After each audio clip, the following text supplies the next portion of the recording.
रत्नैः कल्पितमासनं हिमजलैः स्नानं च दिव्याम्बरम् नानारत्नविभूषितं मृगमदामोदाङ्कितं चन्दनम् जातीचम्पकबिल्वपत्ररचितं पुष्पं च धूपं तथा दीपं देवदयानिधे पशुपते हृत्कल्पितं गृह्यताम् सौवर्णेन वरत्नखण्डरचिते पात्रे घृतं पायसम् भक्ष्यं पञ्चविधं पयोदधियुतं रम्भाफलं पानकम्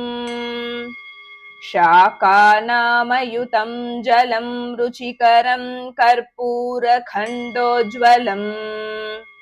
ताम्बूलं मनसा मया विरचितं भक्त्या प्रभो स्वीकुरु छत्रं चामरयोर्युगं व्यजनकं चादर्शकं निर्मलम् वीणाभेरिमृदङ्गकाहलकला गीतं च नृत्यं तथा साष्टाङ्गं प्रणतिस्तुतिर्बहुविधा ह्येतत् समस्तं मया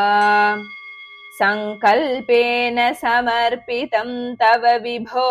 पूजां गृहाण प्रभो आत्मा त्वं गिरिजामतिः सहचराः प्राणा शरीरं गृहम् पूजा ते विषयोपभोगरचना निद्रा समाधिस्थितिः सञ्चारः पदयोः प्रदक्षिणविधिः स्तोत्राणि सर्वा गिरो यद्यत् कर्म करोमि तत्तदखिलं शम्भो तवाराधनम्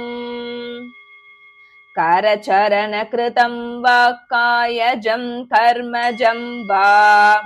श्रवणनयनजं वा मानसं वापराधम् विहितमविहितं वा सर्वमेतत् क्षमस्व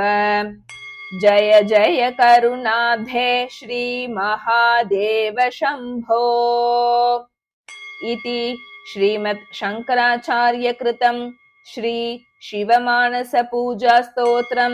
सम्पूर्णम्।